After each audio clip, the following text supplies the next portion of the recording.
So good morning, good afternoon, good evening, wherever you are. Welcome to the IT Experts Podcast, the only podcast to help ambitious IT and tech business owners increase their sales, profit and productivity. So good morning, good afternoon, good evening. Welcome to the IT Experts Podcast. In this show, we meet Yusuf Mcnulty, who is an absolute email warrior. He's part of my network and we lovingly know him as Mac. So welcome to the show, Mac. Thanks for having me. Hey, no worries. Don't forget to sound a little bit more excited. That'll be absolutely fine. But, you know, we're talking about emails, which is exciting because emails leads to leads. So the kind of the purpose of the show, the reason that we've put this together today is to help the IT and the tech community when it comes to nurturing leads, nurturing your prospects, even delivering to your clients through email marketing. And we hear a lot of things in the past about, well, email's dead. Don't worry about email. It's more about the social media platforms. And it really isn't. And in today's show, Mac's going to help us to understand what we should be doing, what we should be writing, how often we should be writing. And it's going to be a real value set. So, Mac, do you just want to spend a couple of minutes and just kind of explain who you are, what you do, and who you help? Yeah, thanks. So obviously my name's Yusuf Mcnulty, as you've introed me as Mac, as I'm known to most people. So yeah, I'm a former teacher turned copywriter marketer. I was a teacher for like 9 years, obsessed with English language teaching and transitioned into marketing and copywriting. And very early on, I got into email. I've become a bit obsessed with email. It's probably the thing I've written about most. And the thing I understand the most. And so really I help people to get a grip on email marketing, because there's a lot of misunderstanding and misconceptions about how to do it, what it is. There's a lot of abuse of email marketing out there, like people doing it wrong and not having any effective results with it. So yeah, that's what I do. I'm a full-on direct response copywriter, email obsessive. What did I call you earlier? I think I referred to you as a warrior, an email warrior. That was it, an email warrior, which was great. And I think since GDPR and email, people buying email lists and all of this, it has got a bit of a bad name, hasn't it? And there used to be a time when you used to go on the internet and you used to be able to buy an email list of 10,000 people and then put them into your database and spam them. Well, some of the things I want to cover off today, with you, some of the really simple tips and tricks that you've shared with me and that I've learned through understanding kind of what you do. And they can be, it's just really about resonating with your target market. And it's something who we know Nick James very well, and he says and I know that you align with this as well, write the text or the email like you're talking to your mate. Like you're just trying to resonate with somebody that, rather than, a long procrastinated bit of text that's very boring and not really interesting to read. Let's get into the kind of the fundamentals. When we talk about email marketing, what do we actually mean? And kind of why is it so important that we get this right? So I think the first thing to understand with email is to remove any sort of assumptions you have about it. The reality is that literally everyone has an email address, because you can't really do anything online without an email address. You can't buy anything, you can't sell anything, you can't access anything unless you have an email address. So literally everyone's got one. The beauty of email is that it's something you have some form of ownership over. So for anyone running a business, it's very important to not just look at revenue and turnover and things like that, but looking at assets that you own. And it's not just things like, office space and computers, it's data. I mean, business really is data. And one of the reasons I got into email was because I noticed that so many people now in the 2010s really heavily got into social media marketing, which is great. It's extremely effective. But there's a very temporal nature about it. You don't own the platform. So you're following, your subscribers and all of that you have on these platforms don't belong to you. You don't actually have their data. And you're kind of renting space on that platform, which at any time, and it does happen, it often happens, you could lose access to that platform, or a policy update could kill half of your subscribers off. And basically you lose data because ultimately the people following you and subscribing to what you do are prospects for your business that you can sell to. Some now, some later, some on repeat. And you really, as a business owner, want to have ownership of that. That is not cool to not have ownership of. So whilst I, completely agree that social media marketing is important and, you should be doing it, I'm very big on owning data. And one of the ways of owning data is building an email list. Yeah. Because once you've got an email list, that's something that you can export, you can back up, you can put it on a hard drive, you can put it in the cloud, you can put it in multiple places, and you can keep it up to date. And it's something that no matter what happens on the interwebs, you'll always be able to upload that email address to an email platform and start mailing it again. Yeah. So that's really important. And also it's the fact that email is an extremely private form of communication. I think it's important to know that like email is basically a one-to-one conversation with someone. It's like, you go into their inbox and they open the email and it's just a conversation between you and them. There's not a comment thread underneath. There's not, retweets and likes. There's none of that. It's just one-to-one communication. And it's a very personal thing, which when you don't get all of that, you end up doing email wrong. Anyone can look in their inbox and find tons of examples of emails that are just terrible, hence they're not read. So yeah, that's sort of the ABCs of email. Yep. It's understanding the purpose. It's a vehicle for a message. I'm not a fundamentalist of email, but I think it's going to survive forever and it's the answer to all of life's questions. But it's a very powerful vehicle now, and most probably for a very long time it will be. And I think that the thing you've just mentioned there that I think is really important is about owning your data. And, if you've got big lists on the Sales Navigator, you've got big lists on whether it be through your CRM or whatever it might be. A bit of a wake up call for me, or not for me, but, for us with this whole COVID thing is the destruction to business that it's caused through an event that's been outside our control. And when you look at, we go back 6 months now, I think it's 6 months since we kind of first got locked down, and you look at the change that's happened in business and you kind of just can't comprehend what we've been through and what we're going through right now.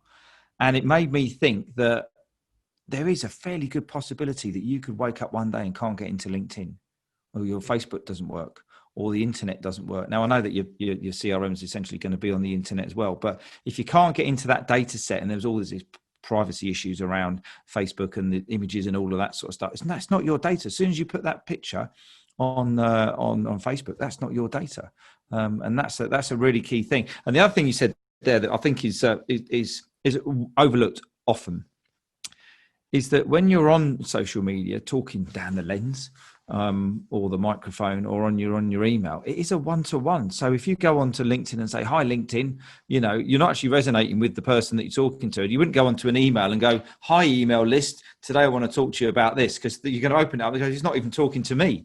So that's a couple of really key things that I think that are well worth just kind of repeating there. Okay, so let's just talk about, the fundamentals of email marketing. What are the kind of the top three things that people need to consider, either if they want to start, an email list and start nurturing their prospects, or if they've already got one and they want to kind of improve the open rate and improve the relationship that you've got with your connections, as it would be? Well, I think like currently the world's experiencing a lot of change, even online. And I think this next decade, I'm not much of a fan of predictions, but just looking at how things are going. I'm looking at how things are going online. I mean, the algorithm and policy updates are fairly frequent, and they can be quite severe sometimes. Yeah, I get the feeling that potentially more people will turn to email marketing because there's going to be more victims of the online sort of slaughter of losing access to things and getting your ad account banned. And just the fact that online advertising is costing so much now, people are starting to realize the power in monetizing people you have already acquired. So like getting new customers on the front end through ads and stuff like that is one thing, but then continuously monetizing them and engaging with them on the back end through email, which is free-ish. I mean, you pay for the service, of course, but that's where a lot of potential and power is. Surging ad costs are not hidden to anyone who's involved in that. And also having more power over what you send, because look, email servers, they do have rules and they are getting more stricter with what they allow. So that's why it's more likely that emails will go to spam. It's more likely that, people may not see your emails. The whole discussion around deliverability is an example of that. That's a big issue right now. But still, it's still nothing like the social media environment and landscape. It's still very much flexible. It really comes down to, like, if you ask me, like, fundamentals, it comes down to how you build your list. I think one of the things that's becoming more and more important, I mean, you mentioned earlier about buying data. I mean, you can't really do that anymore, but well, not in Europe anyway, but some people still do it. But like, one of the things that's going to become more and more important is the quality of people you get on your list, how they're getting on your list, why they're getting on your list. It's one thing to offer, and I don't disagree with this, it's one thing to offer a lead magnet, like a free guide or something, and then people download the guide and then they get added to your email list. I mean, that's great, but why are they on your email list? And what are you going to do with them?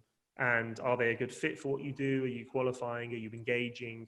That's really crucial, because the last thing you want is an email list built up of people who are just like randoms, and they're not linked to what you do, and maybe you never engage with them unless you have something to sell. Or, I mean, that's the last thing you want to do.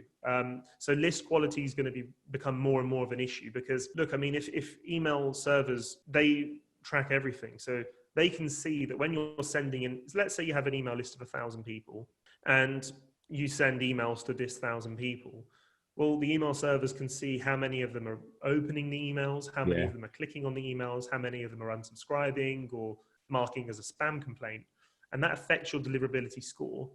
So sending good quality, engaging emails is one of the best and most simple ways of getting around this whole flipping tech deliverability discussion. Yeah. Because if they're emails people want to see and will look for and will open and will respond to and will click on, you're not going to have half of the problems, that other people experience where their emails go to spam or things like that. Of course, there's things like words you shouldn't really use in emails, and sometimes the links need to be a certain way, but I mean, they're just some of the minor issues. It comes back to just actually sending people things that they want to read and that are actually top quality and they'll engage with. That's a big thing, I think, coming up. It's about the value as well. They've got to be, we've just had a Q&A in our community. We actually were talking about this. So I said, what questions have you got for Mac? I'm just about to do a podcast. And it comes up time and time again that if you don't understand clearly enough your business model, your value proposition, your USP, how it is you're helping, and then what it is that these people are going to come towards you for the problem that they want solving, that's kind of number one. And then there needs to be a reason for me to be on your list. And as you say, you could have a lead magnet, you could have a survey, you could have a cheat sheet, a checklist, or anything like that will get them on the list. But then you've got to give them some value. You've got to say, this is worthwhile me opening this email. I mean, we all know that there's certain emails that come in our inboxes and we know, I'm just going to delete that, because it's easier to swipe once than it is to open it up and click delete. So, a lot of people will just delete. And as you say, that will then affect your deliverability. But it's got to be, the content's got to be valuable. It's got to be specific and it's got to be real, isn't it? Absolutely.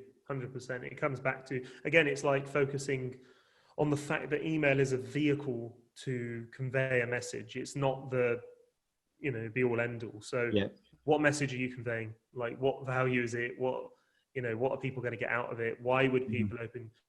Like, some of the great marketers, like Ken McCarthy, for example, he always says that,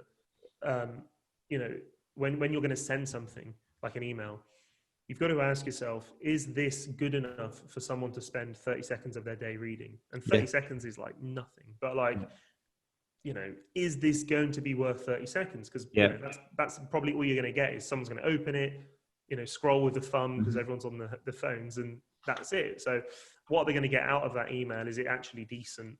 And of course, is there like something they can click on, the next stage they can go to, things like that. So again, it's like the vehicle that carries the message. Brilliant. Okay. What else are the key points that we need to kind of consider, as we're screaming through this year, heading towards Christmas, from an email marketing point of view? Yeah, I think the first thing people should get to grips with is that they shouldn't be scared to email. A lot of people I talk to and consult with are like frightened of emailing. So those who have kind of like, they've got a setup-ish, but they don't really know what to do with it. Yeah. They're often like, yeah, so how often should I email? And you know what? There's no one hard and fast answer to that. It all depends on what you want to do. You can email every single day if you want. You could send multiple emails every single day. Mm. You could email once a week if you want. I mean, a nice number I usually advise with is like 3 times a week. Yeah. If you can have them on set days and times, that's pretty cool. And you'll get a feel for it yourself. You might feel like you don't need to email as often. Sometimes you might be like, I want to do more. I think the first thing is just getting over that, oh, what should I do? Because, well, until you actually do it, nothing's going to happen anyway. So you've got to start sending some emails. The next thing is like the content of the emails. So, you know, basically it's like, oh, well, if I'm emailing them every day, it's either going to be I'm pitching constantly to them, or I'm just always teaching them stuff for free. And then this isn't going to go anywhere. So it's having a good mix. So I guess like a general good guideline to go by in any email is having some form of value. And generally, as you'll hear many famous email marketers talk about, it's like soft content. So it's like, it's valuable, but it's not too hard for them or complex for them to understand. Yeah. You're not over teaching. Sometimes it's just a reminder. Sometimes it's adding a nuance to something. And then something for them to click on, like a call to action. That could be to check out, it could be giving them another reason to check out something you sell, or to book a call, or to just go to a blog post, or whatever it is. So, yeah, some form of value, and then, you know, something in return for them to do. And they won't always do it. But the thing is, if you are making your emails decent and engaging and fun, then no one's going to mind if you put a link at the end of every email. They're not going to be offended if you pitch into them, because even if they don't click on it, they actually got something out of the email. And you know what? Eventually, they'll click on the link anyway, because, you know, you'll chip away at them. So, yeah, I would say, like, for anyone who wants to sort of get to grips with this, it's like, you're going to have to start doing it. Yeah. And don't overcomplicate it.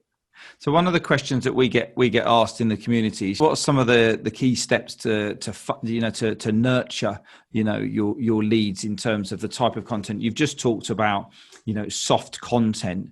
I always talk to them about, we need to add some value and try and connect with their pain points, and then provide them, you know, some solutions, and really understand what it is that your business does and how it helps them. But from a strategic email marketing point of view, how do we kind of like nurture those leads?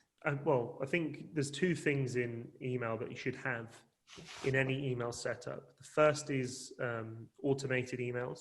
Yeah. So they have different names: autoresponders, email flows, automations, whatever.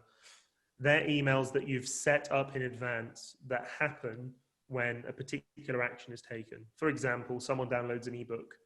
They go on your website, download an ebook, and then they join your email list. And by them downloading that ebook, it's triggered a welcome sequence of emails that go out, 1 email every day for a week, for example.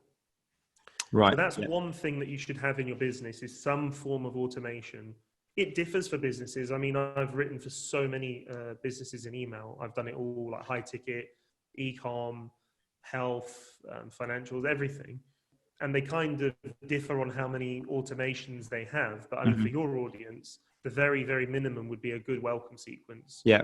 And some form of follow-up campaign for, like, you know, if you do consultation calls or discovery calls, you should have some form of, you know, follow-up email campaign that kicks in for people who don't sign up.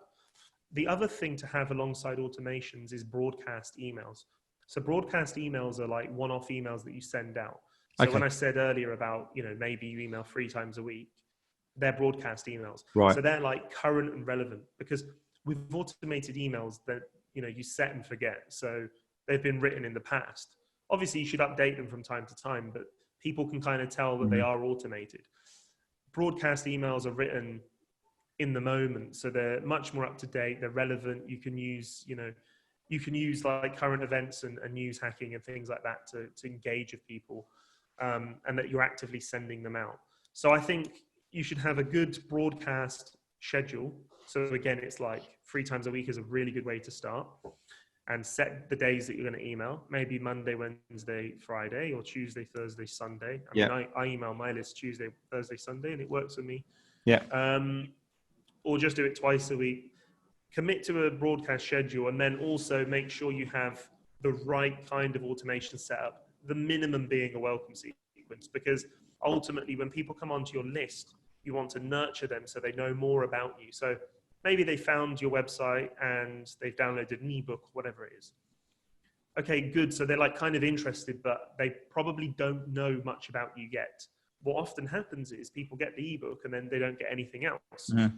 So, you know, what you should have is a welcome sequence. It could be a couple of emails, could be 10 emails. It doesn't really matter. That kind of welcome them to your world and gets more information out of them and makes it engaging and fills them in on what you do and how you can help, and maybe some testimonials and maybe a few other nice things they can access. And maybe there's like a special offer in there. It all depends. It all depends on, you know, business to business. I don't like the hard and fast rules of it's got to have this and that, because working with so many businesses, I can tell you that it's never the same, even in the same niche. So in the same industry, from business to business, you find different things work. You just got to be flexible with it, haven't you? Yeah, so it's just remembering that email is a vehicle. And I can't stress that enough. You know, if you know your audience, you know how to talk to them, you know their pain points, their problems, what they're looking for. You have a proven solution in the service or product that you offer, and you can talk to them and engage with them. And the vehicle is just email. That email just delivers it to them, and that's all it is. And that's why it won't be the same for everyone. You know, people who are like obsessive about emailing every day, it might work for them. Maybe that's why they say it. But then others have tried it and it hasn't worked. Like I've written in some really boring niches like accountancy and stuff, and like I can tell you that daily emails there are very difficult to write. The audience there are very different. And the services that are being offered are very different. And I've written in e-com and I've written in high ticket stuff, and you'll find that sometimes once a week is enough. Right. But the general rule I always say is that the more you email, the more likely engagement you'll get, because there's a chance people will miss your email if you email less. And again, it's about knowing that client, isn't it? Which is the key part. Talk to me briefly about email platforms. You know, there's lots of different platforms out there. You know, you've got Active Campaign, we've got HubSpot, there's Mailchimp, there's all sorts of, you know, different types of things. And I've obviously got my view on what I use. I currently use Active Campaign. But what's the difference between them? I guess, how does somebody select what they should be using if they're starting out? So there's tons of options on the market. And like you, I'm very biased to Active Campaign. That's what I use personally and I advise with. For most people, I mean, the big ones at the minute you'll probably hear of are like ConvertKit, Active Campaign, Infusionsoft. Yeah. You'll always hear of Mailchimp and Klaviyo. So to kind of, if you hear of these, I mean, to just break them down, Klaviyo is basically designed for e-commerce stores. So email marketing for e-commerce stores. So for your audience and my audience, that's not really appropriate, although I've written a lot for e-com, but not for my personal list.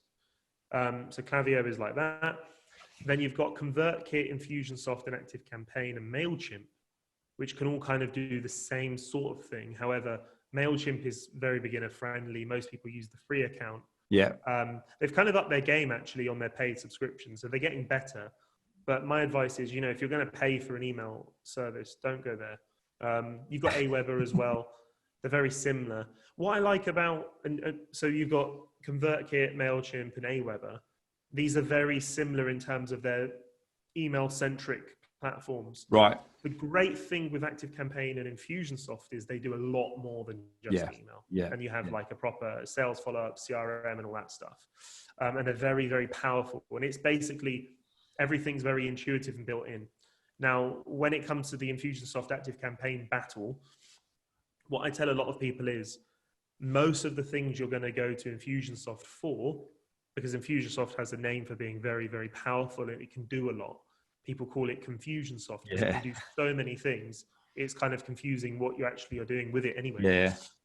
What I say is that most of the things, if not all the things you're going to do on Infusionsoft, you can do on ActiveCampaign. I find it a lot more user friendly. Yeah. It does have its cons. Like any platform, you can find things that are like, oh, that's not very good. Yeah.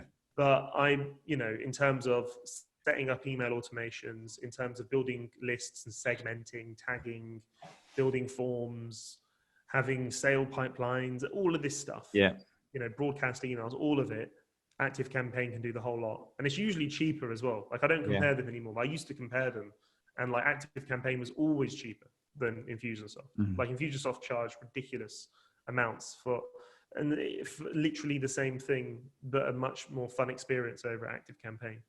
And that's what it is. It's got to be workable. If you're not going to enjoy working it, and I didn't actually realise until probably about 6 months ago, they've actually got a really good app as well, ActiveCampaign, so you can check up on your contacts, your deals, and all of that. And that's I'm sure the others have got apps as well. But that was one of the key things for me as well. Look, so thanks again this afternoon, Mac, for your time. I would urge you, as usual, to go back and listen to the show and take some notes. And then if you've got any questions or queries, we'll drop Mac's email address into the show notes as well. But Mac, I just want to, again, thank you. But if you just want to spend a couple of minutes or so and just explain to the listeners how you might be able to help them moving forwards with any of the email campaigns that they're potentially going to be running to win new business. Yeah, sure. So like one of the first things you can do is join my email list, because that's how you'll get more out of me. We're on an email podcast and you're going to get to join an email list. It's the easiest way, shameless plug. Billy Boots. So I actually haven't got my website set up yet, but you can join my email list very easily. So if you go to bit.ly, so that's bit.ly/join-macmail, Mac spelled M-A-C. So bit.ly/join-macmail. There'll be a little form, you can fill it out, join my list, and you'll get a free guide on basically how to craft very persuasive subject lines. Yeah. Because of course, getting to the inbox is only one part of the problem. Once you're in the inbox, you need to get opened. And to get opened, you need to stand out. And standing out in today's inboxes is pretty hard because, it's an absolute swamp of different things going on. So you get a free guide on that, and also then you'll hear from me 3 times a week with like marketing advice, copywriting advice, and it's just probably the best way to contact me is through email. You can also find me on Facebook and just search Yusuf Mcnulty. I think there's only one of me in the world. So, and there's always one, and that's a good thing. And well, maybe it's a good thing. And I think that the key thing is, we're talking about content structure in the email. I read your emails and I read them twice. I read the kind of content to what they're at, and then I look at what you're saying. Then I look at why you're trying to say it and the kind of structure, because it's always interesting about how that actually works. And that's half the trick with any of this email marketing, is understanding, what it is you're saying and kind of what other people in the space, the experts, are doing as well, which is really great stuff. So look, thanks once again. If anybody wants to reach out to Mac, look at the show notes. There'll be all his contact details, and there'll be that bit.ly link in there as well, so you can join his list and learn a little bit more about it. Thanks once again, Mac. Hope you enjoy the rest of your day. I'm going to catch up with you guys soon. Take care now. Awesome. So thanks very much for listening. I hope you enjoyed the show. If you did, then please remember to subscribe, rate and review. I'd really appreciate that. And also check the show notes out for all the latest developments at the IT Experts Growth Academy. If we haven't already, then let's connect on LinkedIn, YouTube and over at our website at innovatetosuccess.com. Until next time, you look after yourself, and I'll catch up with you soon.